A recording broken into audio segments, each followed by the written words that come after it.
성경 말씀은 히브리서 12장 25절로 29절입니다. 너희는 삼가 말씀하신 일을 거역하지 말라. 땅에서 경고하신 일을 거역한 그들이 피하지 못하였거든. 하물며 하늘로부터 경고하신 일을 배반하는 우리일까 보냐.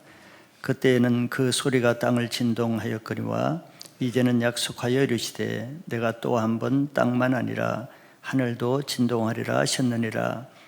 또 한 번이라 하심은 진동하지 아니하는 것을 영종하게 하기 위하여 진동할 것들 곧 만드신 것들이 변동될 것을 나타내심이라.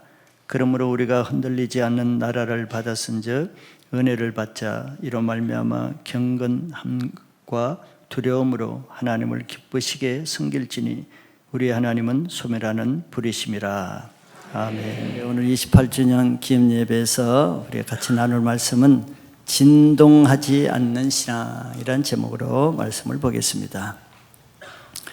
우리 교회는 그동안에 여러분들이 증인듯이 세 가지 사역, 전파하고 또 가르치고 치유하는, 예수님이 마태복음 9장 35절에서 세 가지 사역을 하신 것처럼 예수님의 교회는 우리 교회만 아니라 모든 교회가 다 그 사역을 하는 것이 예수님의 교회 사역이라 할 수 있습니다. 전파하는 것은 복음을 전거해서 영혼들을 구원하는 것이 교회의 큰 사명이에요.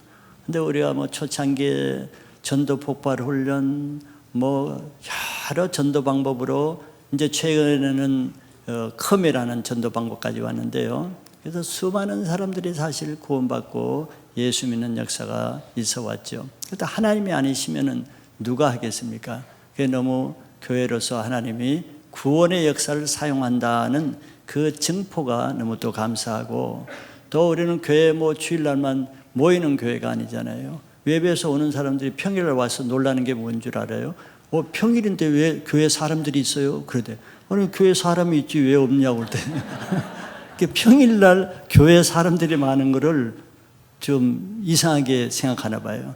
우리는 교회 주일날만 모였다가 흩어지는 교회가 아니고 계속 세일을 통해서 또 일대를 통해서 또 전도에 와서 양육하고 사람 세우고 하는 제자를 세우는 교회, 가르치는 교회로 세워진 것이 너무 감사하죠. 예수님이 그 사역을 하셨기 때문에 우리도 그 사역을 하는 거죠. 그리고 세 번째, 예수님이 가시는 곳마다 중풍병자도 고치고 귀신 들린 자의 귀신도 쫓아내시고 또 눈먼 자도 고치고 치유사역을 하셨잖아요. 치유사역은 성령으로 하신다 그랬거든요. 예수님이 성령으로 치유사역을 하셔서 우리 교회도 성령으로 치유하는 사역을 하는, 나는 이 예수님이 하신 세 가지 사역을 우리 교회가 참 할 수 있다는 것이 너무 감사하고, 또 여러분들이 정말 좋은 신앙을 잘 하시는 것에 감사한 마음이 있습니다. 그러나 우리가 신앙을 잘 하다 보면은 탓성에 젖어서 당연한 듯이 생각하기가 쉽죠. 그러면 이제 조금 이제 늦춰지게 되죠. 안주하게 되고 탓성에 젖게 되고 또 종교화되기가 쉬운 거예요. 사람이란 그렇거든요. 그래서 우리는 그것에 안주하거나 만족하거나 자족하지 않고 사도 바울처럼 자본줄로 여기지 않고 뒤에 있는 것은 오히려 잊어버리고 앞에 있는 표대를 향해서 나간다고 하듯이, 우리는 주님 나라 갈 때까지는 안주나 시임보다는 하나님 나라의 상급을 위해서 계속 앞으로 표대를 향해서 나가는 교회가 되게 하실 줄도 믿습니다. 그래서 받은 은혜가 있으면은 우리는 받은 은혜를 누리는 데는 익숙한데 그 받은 은혜에 합당한 삶을 사는 데는 쉽지 않단 말이에요. 삶을 살려면 남을 섬기고 또 나눠주고 또 섬기는 삶을 살아야 되는데 그것이 쉽지가 않죠. 그러다 보면 탓성에 젖어서 안주하기가 쉽습니다. 그러나 우리가 아무리 귀한 은혜를 받아도 그것을 지키지 못하면은 안 되잖아요. 왜? 지키지 못하고 빼앗기거나 잃어버리면은 받을 때 그 기쁨보다는 나중에 더 큰 아픔이 돼요. 그렇잖아요. 더 큰 고통이 된단 말이에요. 그러니까 지키는 것은 받는 것 못지않게 더 중요한 거예요. 근데 왜 지키는 게 왜 어렵냐? 원수가 있기 때문에, 또 요한복음 10장에는 도적이 있기 때문에. 도적이 온 것은 도적질하고 죽이기 위해서 왔다 그러거든요. 그 도적이 사탄이란 말이에요. 마귀란 말이에요. 마귀는 우는 사자와 같이 항상 움직여요. 돌아다닌다 그랬어요. 잠자지 않고 쉬지 않아요. 그래서 우리가 깨어있지 않으면 받은 것 지키는 게 쉽지 않아요. 왜? 도둑이나 강도가 없으면 지킬 수 있지만 도둑이나 강도 같은 악한 영, 사단, 마귀가 있으니까 저절로 지켜지지 않아요. 그리고 예수님 말씀도 마태복음 24장에 보면 마지막 때가 될수록 더 그리스도인들이 힘든 시기가 올 것이라고 했어요. 예를 들면 모든 민족으로부터 너희가 미움을 당할 것이다. 또 회당에 나와서 채찍질 당하고 너희들을 죽는 데 내어주고 또 거짓 선자가 일어나서 너희들을 미혹하고 험한 세상이 온다는 거예요. 믿음 지키기가 쉽지 않겠죠. 미혹당해서 넘어지기도 하고 또 고난과 핍박 때문에 신앙을 포기하기도 하고 실제로 지금도 그런 일이 얼마나 많아요. 그런데 중요한 것은 어떤 이유와 핑계 변명거리에도 불구하고 넘어지면은 그걸로 끝나는 거예요. 넘어지면은 핑계 없는 무덤이 없다 그랬죠. 죽은 사람은 무덤에 가서 죽은 이유를 보세요. 다 죽는 데는 그냥 죽은 사람 아무도 없어요. 다 이유가 있단 말이에요. 이 사람 병들어 죽고 저 사람 사고로 죽고 저 사람 실족해서 죽고 다 이유가 있어요. 그 이유 때문에 합당해요? 나 병만 안 들었으면 안 죽었을 텐데 사고 안 당했으면 안 죽었을 때 이유 아무 소용없어요. 죽으면 끝나버리는 거예요. 신앙도 비슷한 거예요. 나 저 사람이 저렇게 해서 저 사람이 나에게 상처를 줘서 저 사람이 저런 짓 하는 걸 보니까 내가 교회에 나갈 마음이 없어서 무슨 직분자가 돈을 떼어먹어서 나 교회에 신뢰할 수 없고 그거 다 이유입니다. 사단이 다 이유를 주는 거예요. 이유를 핑계대고 넘어지면 그 하나님이 동정하겠어요? 그거는 자기 책임인 거예요. 왜? 어떤 이유나 변명도 넘어질 빌미를 자기가 가지고 있는 그것이 자기 책임이기 때문에 그래요. 그래서 마태복음 24장 13절에 예수님이 아주 중요한 결론적인 말씀만 한마디를 했어요. 그 앞에 있는 많은 실족할 일이 있는데 그러나라고 한마디로 말했어요. 그러나 이유 변명거리 많이 있어요. 어려울 거리 많이 있어요. 그러나 끝까지 견디는 자는 구원을 얻으리라. 우선 구원 얻는 게 중요하죠, 여러분들. 구원 얻어야 되잖아요. 이 핑계 저 핑계로 구원 못 얻으면 하나님이 동정하겠어요? 지옥에서 그래 너는 지옥 가야 되는데 네가 보니까 핑계거리가 맞는 것 같아서 내 천국, 그런 거 없어요. 그러나 끝까지 견디는 자는 구원을 얻으리라 그랬어요. 여러분들 지금 어려움들이 있습니까? 시험거리 있습니까? 신앙하기야 어려운 조건이 있습니까? 예수님 말씀하세요. 그러나 견뎌야 구원을 얻습니다. 근데 그래서 우리는 사건이 없으면 좋겠죠. 시험도 없고 고난도 없으면 좋겠죠.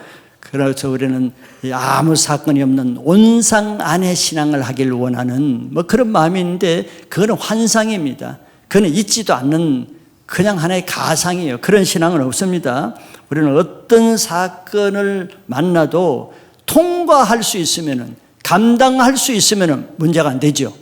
문제가 안 돼요. 그런 신앙을 하셔야 되는 거예요. 그래서 하나님은 우리가 광야 시리즈 본 것처럼 수시로 우리를 진동하십니다. 오늘 말씀이 진동 아니에요? 진동을 흔든다는 거예요. 지진처럼 막 흔들어 보는 거예요. 왜? 우리의 신앙의 중심을 보기 위해서 수시로 흔드는 거예요. 여러분들 신앙 보세요. 지난주 한 주간 어떻게 평탄하게 보내신 분 얼마나 있어요? 다 크고 작은 자녀를 통해서 막 진동시키고 부모를 통해서 진동시키고 직장의 상사를 통해서 막 진동시키고 다 우리 마음을 진동시켜. 왜? 성질내게, 분노하게, 그냥 또 교만하게, 낙심하게, 혈기내게 다 그런 마음을 이 꼬드겨서 진동시키는 거거든요. 하나님이 우리 중심을 보기 위해서는 수시로 진동을 시켜요. 수시로. 그래서 우리는 어떤 사건, 어떤 진동에도 진동하지 않을 믿음이 있어야 진동이 와도 통과할 수가 있습니다. 이때 흔들리면 우리 영혼의 토가 터가 무너지는 거예요. 끝나는 겁니다. 그리고 광야 시리즈에서 다 봤잖아요. 그래서 우리는 어떤 것으로 흔들어도, 어떤 사람이 악한 말로 나를 흔들어도 우리는 흔들리지 않는 신앙을 하시길 바랍니다. 그래야 끝까지 갈 수가 있어요. 네. 자, 먼저 오늘 말씀을 통해서 첫째, 진동하시는 하나님에 대해서 보겠습니다. 25절을 보시면은 너희는 삼가 말씀하신 일을 거역하지 말라. 땅에서 경고하신 일을 거역한 그들이 피하지 못하였거든. 하물며 하늘로부터 경고하신 일을 배반하는 우리일까 보냐 그랬어요. 즉 하나님이 경고의 말씀을 하실 때 그 말씀 거역하지 말라는 거예요. 한마디로 하나님의 흔들겠다는, 땅을 진동하겠다는 경고를 할 때 그 말 거역하지 말라는 거예요. 하나님이 모세를 통해서 시내산에서 경고의 말씀하실 때 모세의 말을 거역할 때 다 불로 심판받았잖아요. 그걸 말씀하세요. 그리고 신약에 와서, 지금 이 성경은 신약 성경이잖아요.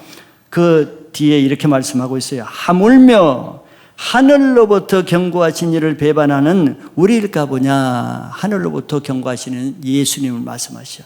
하늘로부터 내려오신 모세의 말도 그 경고를 거역할 때 불로 심판받았는데, 하물며 하늘로부터 내려오는 하나님의 아들이신 예수님이 하신 경고를 거역할 때는 어떻게 되겠느냐, 이런 말씀이에요.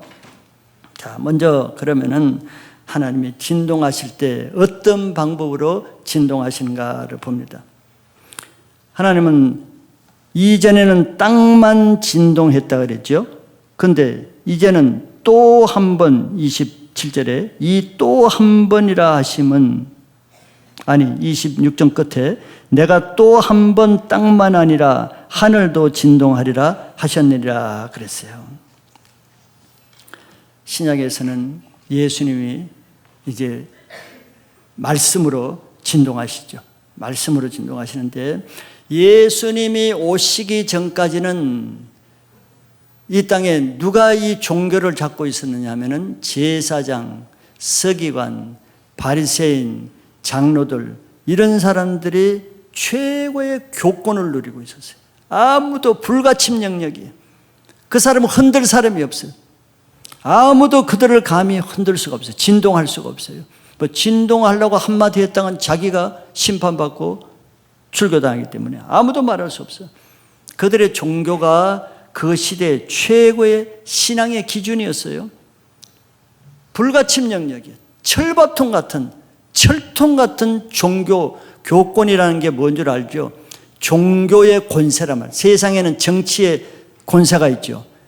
교회 안에 교권은 교회의 권세를 가지고 세상 권세를 휘두르는 것을 교권이라고 그래요. 이 좋은 것이 아니죠. 서기관과 바리새인들은 이 교권을 가지고 아주 철통 같은 권세를 휘두른단 말이에요. 근데 아무도 겁이 나서 무서워서 그 사람들 흔들 말을 할 수가 없어요. 알아도. 그런 시대를 지나왔단 말이에요. 그런데 예수님이 이 땅에 오셔서 이제 견고한 그들의 종교를 진동시켰어요. 흔들어 버렸단 말이죠. 예수님이 아니면 감히 할 수가 없어요. 누가 감히 그들을, 그 무서운 바리새인 서기관들, 제사장을 누가 감히 건드리겠어요? 아무도 건드리지 못해요. 그렇게 교권이 그렇게 무서운 거란 말이죠. 여러분들 중세 교회사를 보면은 교권의 대표자가 교황이잖아요. 근데 일반 백성들이 보면은 교황이 최고 하나님 같은 거룩하신 분으로 알고 있어요. 또 죄도 없는 분으로, 아주 성결하고 거룩하고 존엄한 분으로 알고 있어요. 그러니 감히 그 교황에게 감히 누가 흔들 수가 있겠어요? 잘못됐다고. 그런데 그 하나님 부르심을 받거나 성령이 충만한 이런 사람들이 수시로 나서 그 교황의 교권을 대항했죠. 개혁을 외쳤죠. 종교개혁가들, 위클리프라든가 쟈누스라든가. 그래서 그 대담하게 교권에 대항했다가는 다 그냥 피비린내로 순교당했단 말이죠. 그러니까 그런 모습을 보니까 감히 도전할 수가 없어요. 예수님이 오실 시대도 마찬가지단 말이에요. 바리새인들의 죄는 다 알지만서도 감히 건들 수가 없어요. 교권이 그렇게 무서운 거예요. 정치 권력만 무서운 게 아니고 교권이 더 무서운 거예요.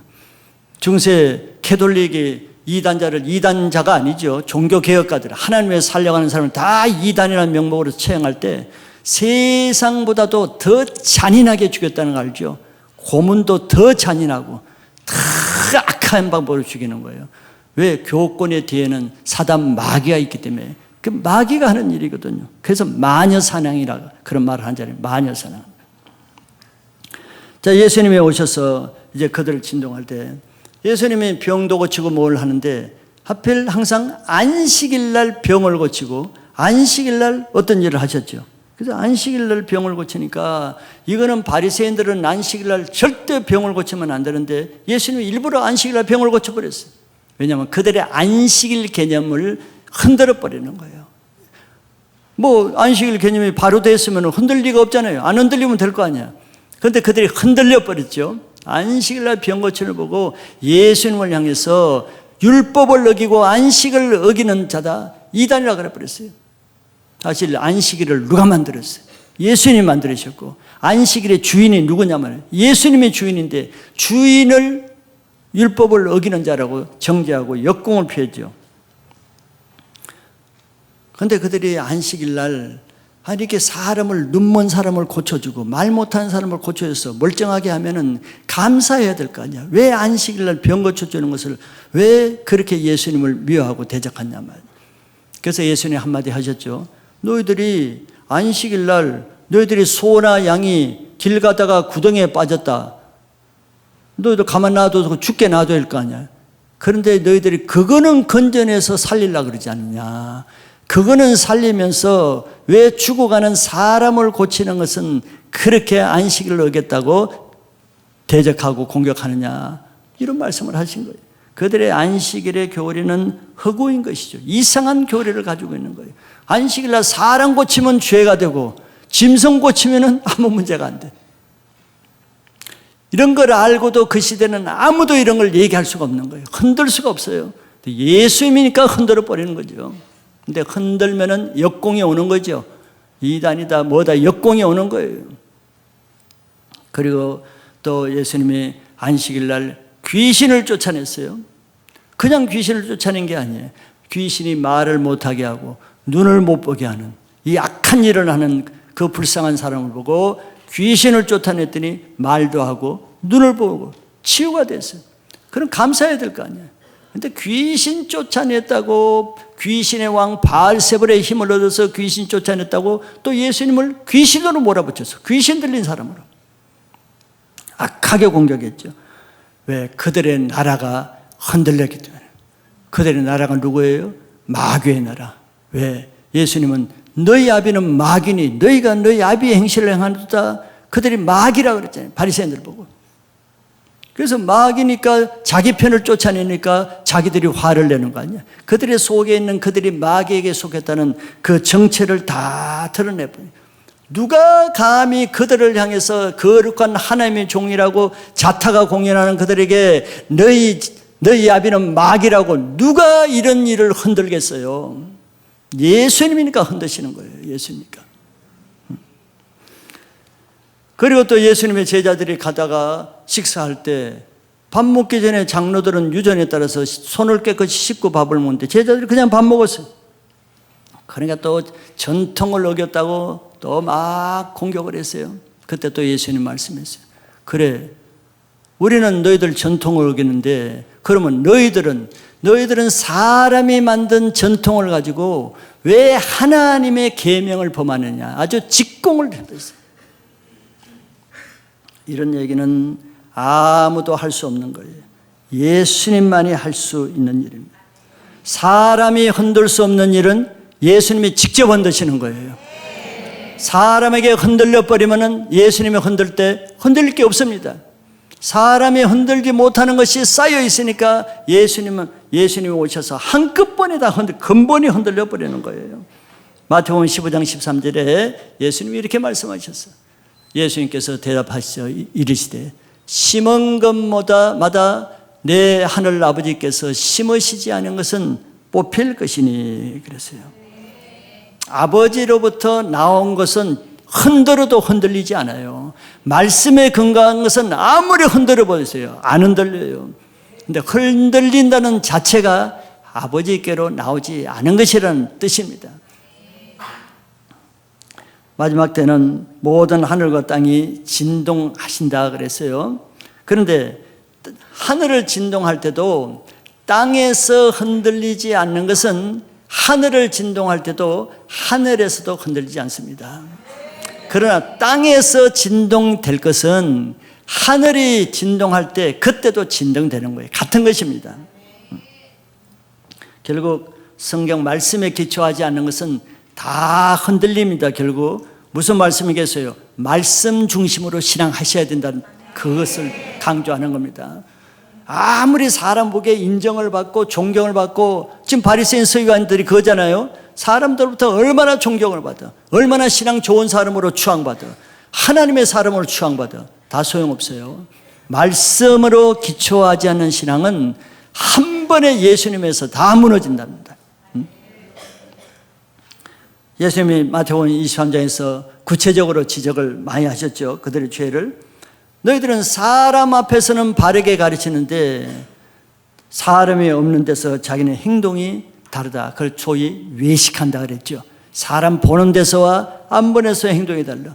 자기가 말하는 것과 행동이 달라. 말은 바르게 해놓고 자기는 손가락 하나도 움직이진 않아. 행함이 없어요.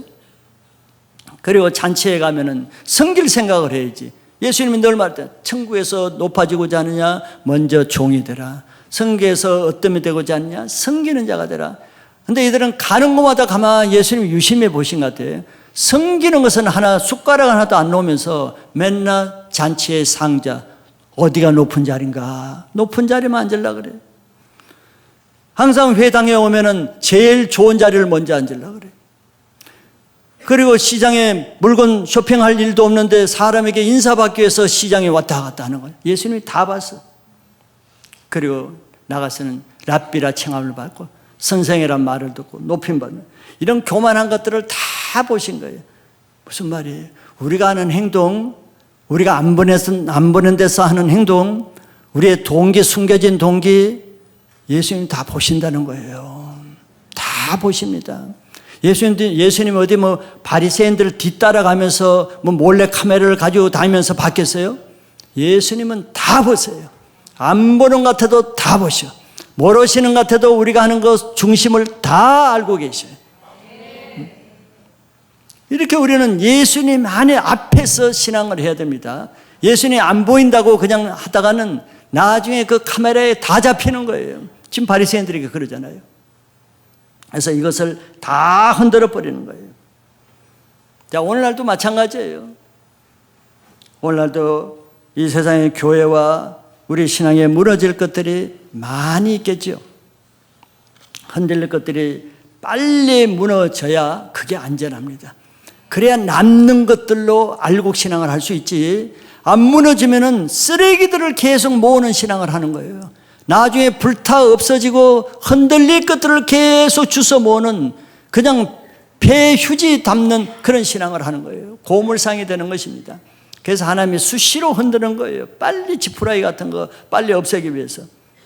교회는 오히려 빨리 흔들릴 것을 빨리 흔들려야 남는 신앙을 하기가 좋은 겁니다. 교회 안에도 교회가 오래되면 전통화될 수밖에 없어요.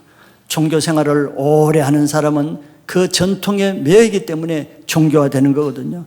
그러면 이 종교화된 전통, 생명이 없는 죽은 교리들, 이게 무너져야 되는데 쉽지 않죠. 왜? 그걸 흔들 사람이 없기 때문에. 그걸 흔들다가 자기가 당하니까 무서워서 흔들지를 못해요. 그러니까 교회는 죽은 전통이 그대로 없어지지 않고 오래 있는 거예요. 죽은 교리가 그대로 내려오는 거예요. 감히 그걸 건드렸다가 자기가 죽는 것을 교회사를 통해서 많은 사람이 교양에서 종교개혁가들이 다 처형당하고 순교당한 것을 다 봤기 때문에 흔들 수가 없어요. 그래서 교회가 오래될수록 점점 타락되고 무기력화되고 형식화되는 거예요. 그게 유럽교회가 그러잖아요. 유럽교회가 제일 먼저 됐는데 제일 먼저 형식화돼서 종교화돼서 지금 없어지고 있잖아요. 무교회가 청교도 신앙으로 200~300명 잘 내려왔는데 오래되니까 지금 식물화되고 있어요. 한국교회가 한 20~30년 전만, 30~40년 전만 해도 부흥했는데 30~40년 지나니까 또 점점 정교화되죠. 그래서 교회는 수시로 개혁이 되지 않으면은 스스로 그 무덤에 갇히는 겁니다. 아무도 그걸 말할 사람이 없기 때문에. 교권이 무서워서 말하지 못하는 것은 예수님의 어느 날 갑자기 흔드시게 되어 있습니다. 그러니까 예수님의 흔드시기 전에 우리가 먼저 말씀을 통해서 회개를 통해서 흔들림 당하는 것이 오히려 안전할 수가 있는 거예요. 그리고 우리 개인적으로도 개인 신앙은 예수님 앞에 다 지금 드러나는 것입니다. 사람 앞에 안 드러날 뿐이지 예수님 우리의 개인 신앙을 다 알고 계세요. 수억 명이 돼도 예수님은 다 아십니다. 우리가 교회 안에서 행하는 것과 교회 밖을 떠나서 집에서 행하는 것이 다르고 직장에 가면 또 다르고 주님은 다 아시죠. 사람만 모르지 다 압니다. 하나님이 그걸 무너질 것들은 다 한 번에 무너지게 하는 거예요. 어떤 때 사건을 통해서, 어려운 사건을 통해서 다 드러나게 하십니다. 사람 보는 데서 하는 것과 사람 없는 데서 은밀히 하는 것, 다른 거 다 주님이 보세요. 말씀을 거스르는 것은 오래 갈 수가 없습니다. 주님은 수시로 진동해. 뭘로? 사건을 통해서, 어려운 사건을 통해서. 그래서 사람이 무서워서 할 수 없는 것, 사람이 은밀하게 숨기는 것, 주님이 갑자기 흔들 때 갑자기 무너지는 사람이 얼마나 많아요. 그런 사람이 아닌 것 같은데 갑자기 저 사람이 신실한 사람인데 왜 저렇게 변했지? 갑자기가 아니죠. 그동안 쓰레기들을 쌓아온 것이 일정한 분량이 찰 때 그 모습으로 드러나는 것입니다. 마태복음 7장 24절에서 27절까지 예수님이 좋은 예화를 말씀드렸어요. 그러므로 누구든지 나의 이 말을 듣고 행하는 자는 그 집을 반석 위에 지은 지혜로운 사람 같으니라. 우리는 지혜로운 신앙을 해야 됩니다. 지혜로운 신앙을 해야 돼요. 우리는 사람들은 지혜로운 신앙을 하기 위해서 주로 어떤 방법을 해요? 성경을 많이 읽고 성경 공부를 많이 하고 나쁘다는 게 아니에요. 한 가지가 빠졌으면 되지. 한 가지가 뭐겠어요? 지혜로운 신앙은 저기 누구든지 나의 말을 듣고 나의 말을 듣는 것이 지혜로운 신앙이 아니죠. 듣고 행하는 자가 그 집을 반석 위에 지은 지혜로운 사람과 같다 그랬어요. 오늘날 성경 공부, 방법, 교육 프로그램 배우는 건 다 좋아해. 성경 배우는 거 좋아해. 성경 공부하는 걸 다 좋아해. 그런데 그 뒤가 없어요. 배우는 걸 좋아하는 사람은 나쁜 건 아니지만 약점이 뭔 줄 알아요? 행함이 약하다는 거예요. 왜 배우는데 그렇게 열심히 하겠어요? 행하지 않아도 될 배운 것은 부담이 없어요. 그런데 내가 배운 거, 말씀 들은 거, 그 주에 들은 거, 그 주에 행한다고 생각해 봐요. 또 더 들으려는 마음이 그냥 들겠어요? 그거 더 들으면 더 행해야 되는데 함부로 걸 수가 없는 거예요. 근데 행하지 않을 사람은 마음껏 막 배우려고 그래. 막 하려고 그래. 많은 것을 다 하려고 그래. 행하지 않아도 되니까 부담이 없는 거예요. 그게 지혜로운 거예요. 지혜로운 것 같죠. 나는 신앙생활 지혜롭게 해. 근데 예수님은 누가 지혜롭다고 하는 거예요? 듣고 행하는 자가 지혜롭다. 왜? 그 사람이 아무리 흔들어도 흔들리지 않는 반석 같은 신앙은 듣고 행하는 사람의 신앙이라는 거예요. 사건을 말해서 흔들리는 사람이 누구예요? 많은 지식이 없어서 흔들려요? 성경 지식이 모자라서 내가 그거 몰랐는데 그래서 흔들려요? 아니란 말이죠.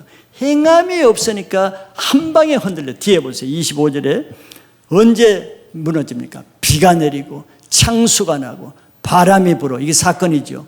그 집에 부딪히되 무너지지 아니하느니 이는 주추를 반석 위에 놓은 까닭이요. 사건이 중요해요. 자, 이 사람에게 비가 내리고 창수가 나고 바람이 비로 막 흔들어버리고 창수로 흔들어버리고 폭풍으로 흔들어도 집에 부딪히긴 해도 무너지지 않아요. 왜? 행함이 있는 믿음은 주추를 반석 위에 놓은 까닭이라 그랬어요.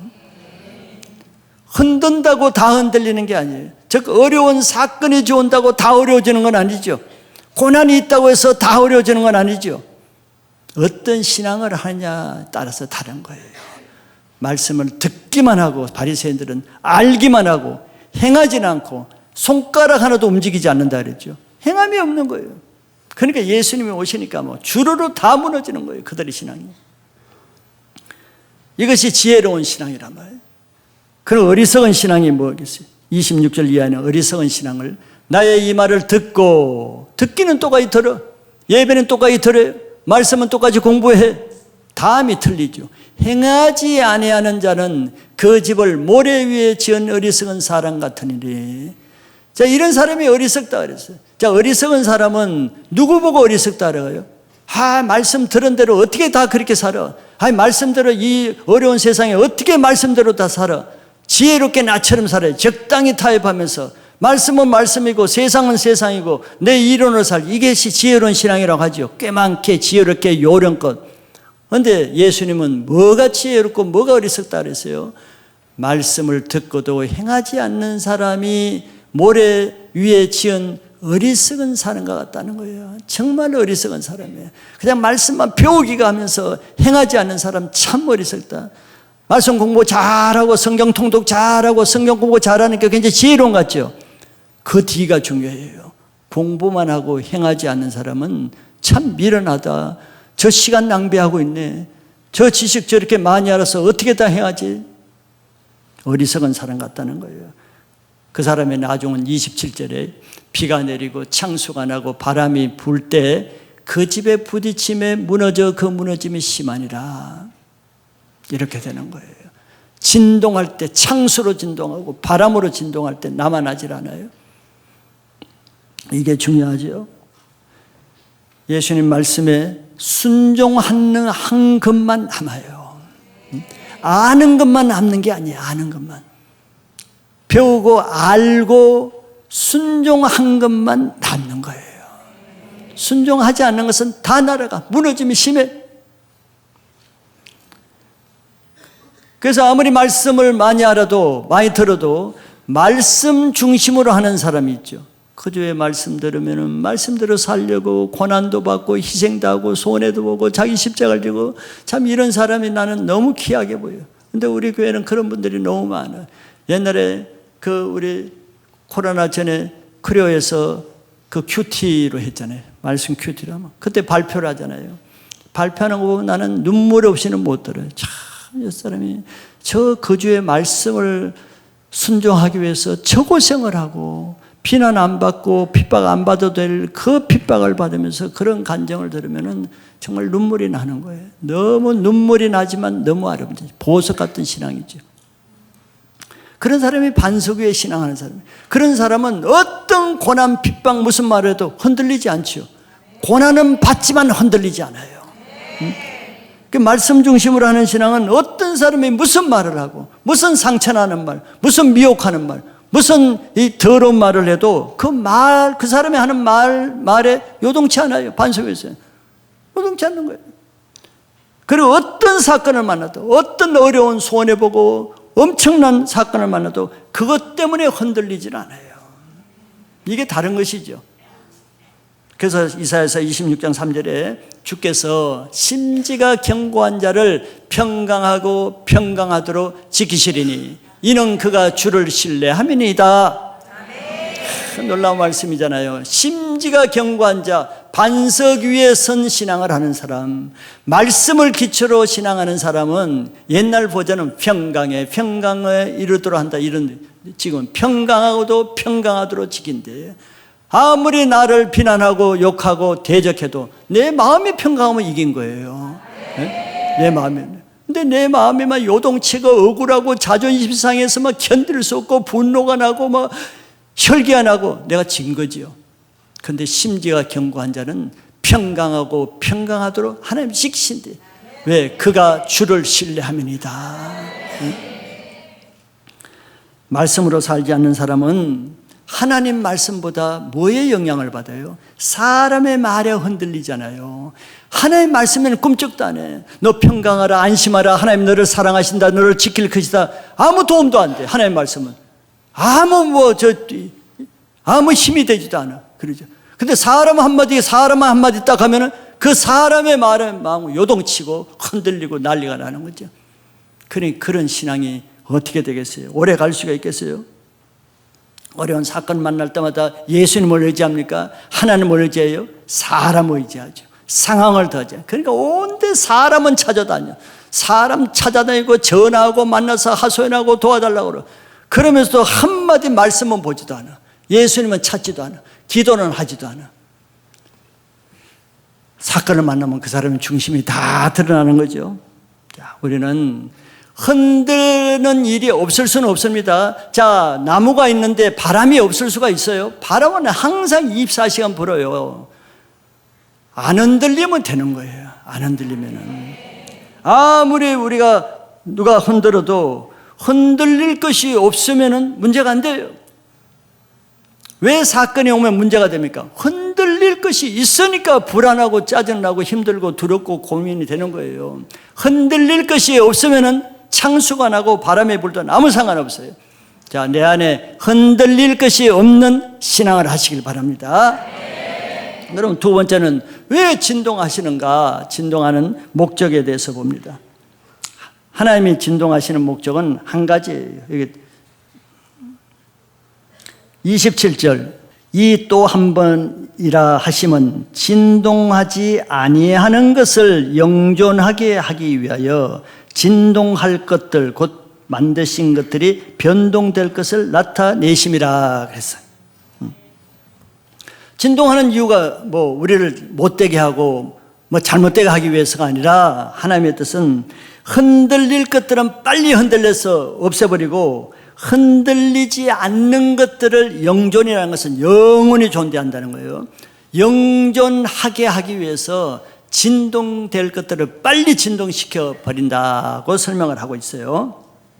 즉, 알곡을 남기기 위해서 가라지를 없애는 것이 진동하는 목적이라는 겁니다.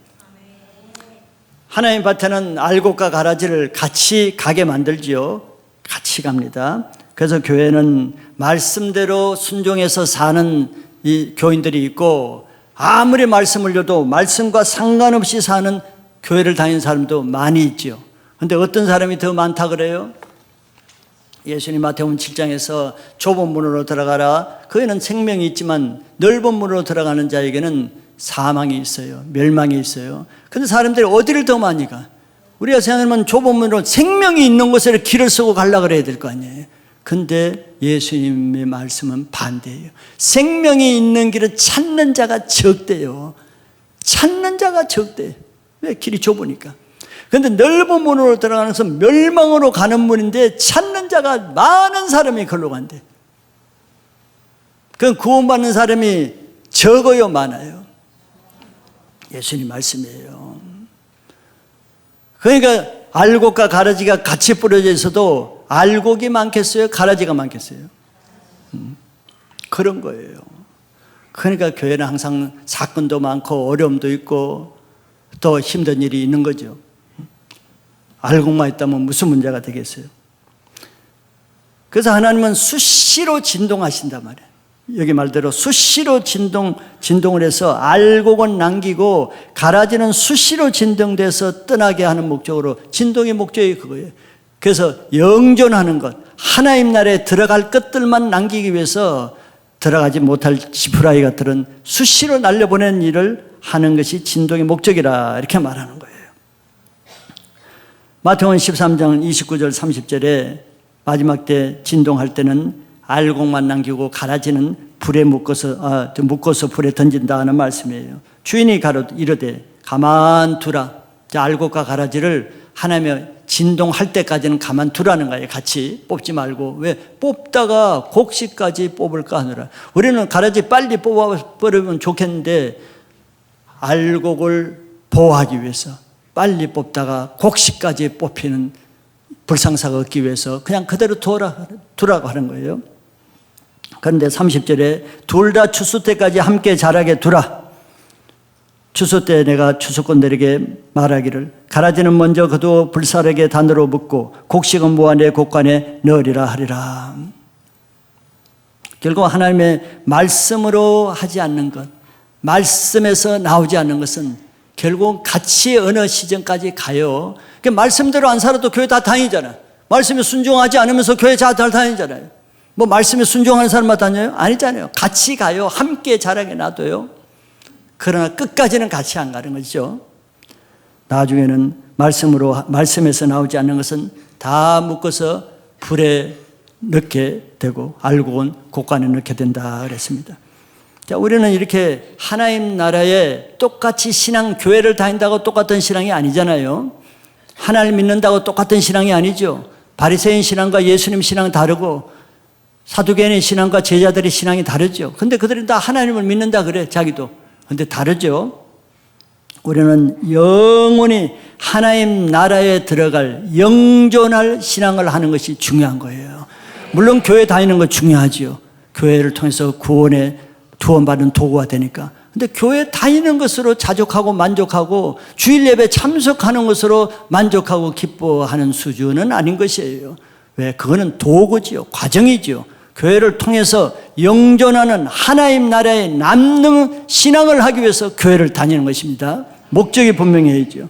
그렇지 않으면 마지막 때 다 진동되어서 불에 던지는 인생이 되는데, 그러면 지금까지 교회에 왔다 갔다 하는 시간이 아깝지 않아요? 교회에 왔다 갔다 하는 에너지와 물질이 아깝지 않아요? 손해볼 일을 하는 거예요. 그러니까 빨리 내 신앙에 불타버릴 거, 진동될 거, 흔들릴 거 빨리 버리는 것이 낫습니다. 그것 때문에 속는 거예요. 그래서 영원히 하나님 나라에 갈 수 있는 신앙의 확신을 가지시길 바랍니다.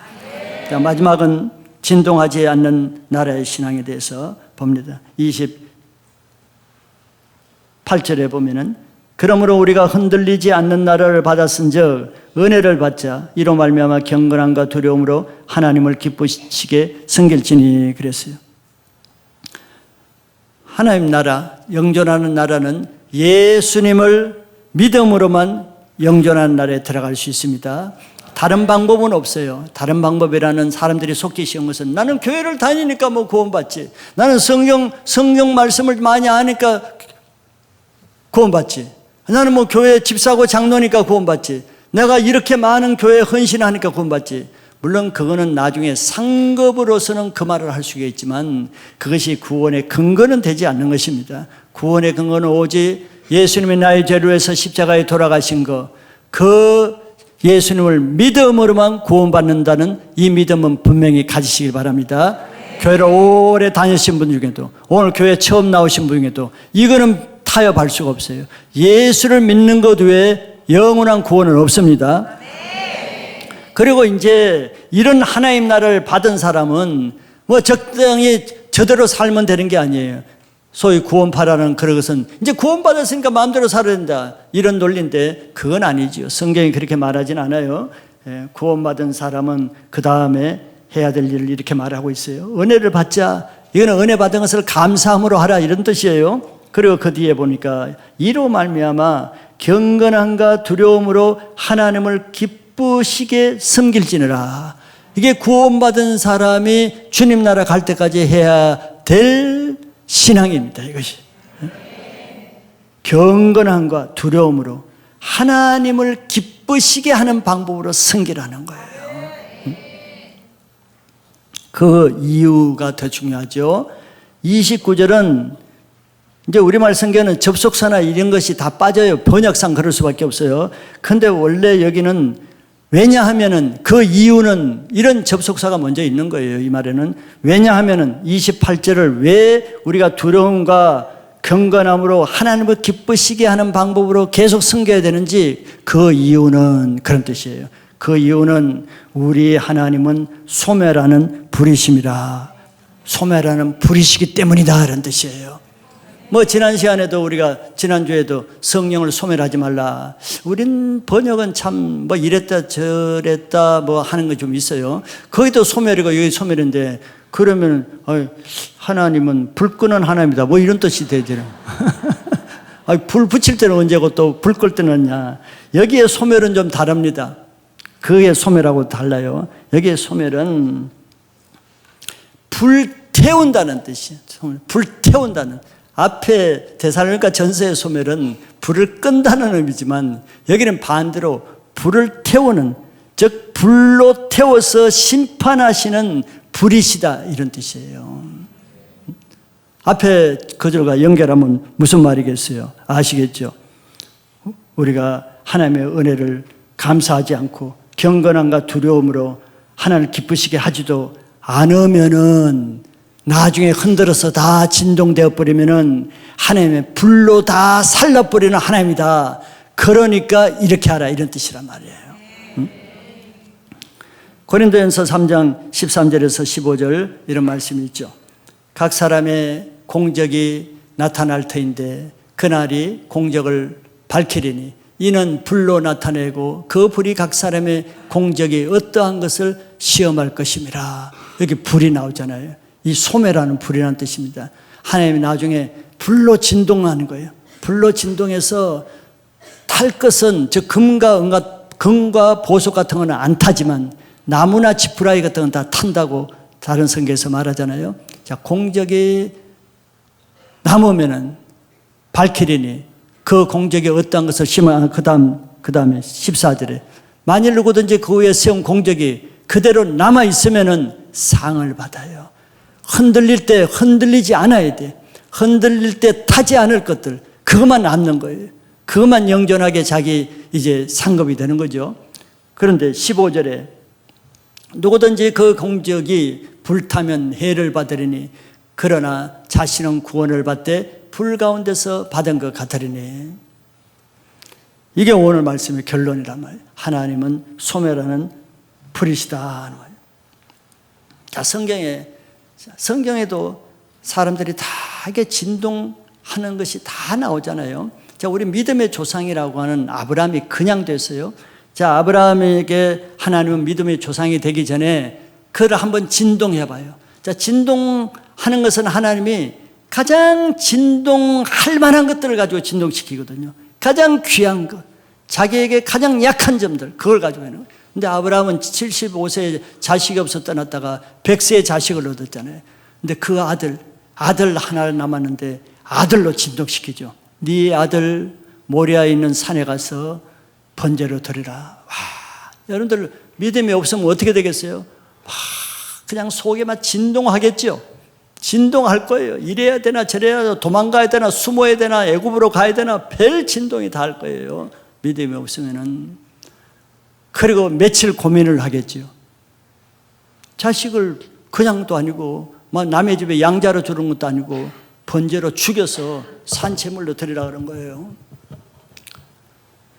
그런데 아브라함은 그 아들을 하루도 안 보내고 그 이튿날 아침에 날짜도 안 보내고 그 바로 즉시 그 아들을 데리고 모리아 산에서 번제로 드리면서 그 믿음이 전혀 진동하지 않았죠. 전혀 흔들지 않았어요. 무엇으로 흔들어도 아들로 한번 때려봤는데도 흔들지 않았어요. 그러니까 그가 흔들리지 않는 그 믿음으로 믿음의 조상이 된 거예요. 하나님이 요셉을 애굽에서 내려가는 진동을 시켰죠. 그런데 애굽에 내려가서도 그를 애굽의 총리가 되기 전에 또 진동시킵니다. 뭘로 진동시켜요? 청년에게 가장 약한 점이 정욕이죠. 그래서 이 미남 청년 요셉에게 보디발의 아내를 통해서 진동시켜보는 거예요. 중심을 진동시켰죠. 그런데 매일 진동을 시켜도 그는 한 번도 넘어가지 않고 중심을 지켰죠. 그러니까 하나님이 요셉을 애굽의 총리로 세우는 겁니다. 다윗도 메시아의 조상이었지만 그냥 된 건 아니죠. 하나님이 또 다윗을 다 각 사람에게 가장 진동될 만한 것으로 진동시키는 거예요. 다윗에게 가장 아킬레스건은 사울입니다. 자기를 죽이려고 십수년을 자기 죽이려고 따라하는. 사울만 없으면 그냥 평화가 임하는데 사울 때문에 너무 괴로운 삶을 사는 거예요. 그래서 하나님은 사울을 통해서 한번 진동시키죠. 사울이 동굴에 있을 때 죽일 만한 기회를 줬어요. 잠을 깊이 자서 죽일 만한. 사울을 얼마든지 죽을 수 있는 기회를 가지고 진동을 시켰어. 다윗의 다윗의 마음이 진동되겠지. 와, 절호의 기회다. 이제는 내가 고생 끝낼 절호의 기회가 왔다. 그냥 창 한 번 던지면 끝나는 거예요. 죽이면 끝나는 겁니다. 중심을 보는 거죠. 그런데 다윗은 하나님 말씀으로 사는 사람이잖아요. 하나님의 기름 부으신 자를 해하지 말라. 기름 부으신 자를 해하면 네가 편안하겠냐. 그 말씀이 주어지는, 그 말씀이 있으니까 흔들리지 않고 그냥 죽이지 않고 살려줬어요. 그러니까 하나님의 그를 메시아의 조상으로 세우는 거죠. 자, 이와 같이 하나님의 진동에 흔들리지 않는 사람이 하나님 나라에 영존하는 일꾼으로 세워지는 거예요. 믿음의 조상이 되기도 하고 애굽의 총리가 되고 메시아의 조상이 되기도 하고 그냥 세워진 게 아니에요. 영존하지 않고 흔들려 버린 사람은 성경이 이미 안 나와요. 안 나온단 말이에요. 이미 다 흔들려 버렸으니까. 흔들리지 않는 사람만 성경에 다 남아있는 거예요. 그 성경 이름이 남아있다는 것은 하나님 나라 이름이 남아있다는 뜻이잖아요. 우리는 여러분들 중심이 어느 정도입니까? 믿음이 어느 정도인가 보세요. 그냥 어떤 사람은 작은 말 한마디에도 상처를 받고 마음이 그냥 꽁 하고 다치고 그냥 삐져가지고 그냥 흔들려 버려. 믿음이 팽하게 마음이 요동치는 그런 중심을 가지고 앞으로 믿음 생활을 해야 될 것이 허구한 날에 어떻게 자기가 안 넘어지고 끝까지 광야 통과하겠어요? 베드로는 그 육체적인 조건으로는 아주 강건한 힘이 좋은 이런 남자였지만 계집종 말 한마디에 너도 그 배 아니야? 갈릴리 배 아니야? 그 계집종 말 한마디에 속이 막 불안하고 두렵고 요동을 쳤잖아요. 진동이 되는 거예요. 흔들려 버렸어요. 계집종 말 한마디에 그냥 뭐 창으로 위협한 것도 아니고 칼로 죽이겠다는 거 아니야. 말 한마디에 요동쳐 버렸어요. 여러분들도 그런 사람 없어요? 셀에서 그냥 누가 한마디 자매는 왜 그래요? 뭐 딴 말 안 했어. 왜 그래? 근데 내가 왜 어떤데? 요동쳐 버리는 거야. 그래서 다음부터 카톡에도 나가고 단톡방에 나가고 그냥 교회 안 나가고. 그런 쫑지 같은 믿음을 가지고 앞으로 어떻게 살아가요? 어떻게? 흔들려 버리는 거예요. 흔들려요. 진동돼 버리잖아요. 작은 사건 하나 보면 뭐 애가 아프면 그냥 또 자기가 무슨 뭐 계속 기침만 이틀 했다고 완전 뭐 폐 안 걸린 것처럼 막 완전히 사지 올려서 뭐 사건을 만나면 그냥 요동을 하는 거야. 요동치는 거야. 두려움과 그냥. 그런데 아브라함이 만약에 하나님보다 그 100세 얻은 그 아들이 우상이었다면 어떻게 되겠어요? 아들을 너무 좋아해. 아들을 너무 사랑해. 아들과 완전히 솔타에 대해서 아들 없이 못 살아. 하나님보다 살면. 그러면 그 흔들 때 어떻게 되겠어요? 아들 데리고 애굽으로 도망가지. 흔들리는 거예요. 그런데 아브라함은 흔들리지 않을 믿음이 있으니까 흔들리지 않는 거예요. 그냥 안 흔들리는 게 아니에요. 만약에 다윗이 말씀 중심으로 안 살았다 그러면 너 사울 죽일 기회를 줬으니까 하나님이 너에게 준 은혜다 하고 죽이는 거죠. 그러나 그는 말씀을 하나님의 기름 부으신 자를 해하지 말라는 말씀대로 사니까 안 흔들리는 거예요. 말씀 앞에서. 상황을 봐도 말씀이 있으니까 안 흔들리는 거예요. 요셉이 만약에 평소에 그 안에 흔들릴 것이 있었다 그래봐요. 그냥 정욕적이고 음란한 생각을 하고 뭐 절호의 기회지 그러면. 그냥 흔들려서 거기서 끝나는 거예요. 총리고 뭐도 그냥 보디발의 집에 종도 못하고 그냥 끝나버리는 거예요. 내 안에 흔들릴 것이 있기 때문에 흔들리는 거예요. 내 안에 아직 하나님 말씀의 반석에 있지 않는 인간적이고 세상적이고 정욕적인 이런 것이 있으니까 그것이 나를 흔드는 거예요. 그래서 우리는 하나님께 흔드실 때 흔들릴 것이 없는 신앙을 해야 됩니다.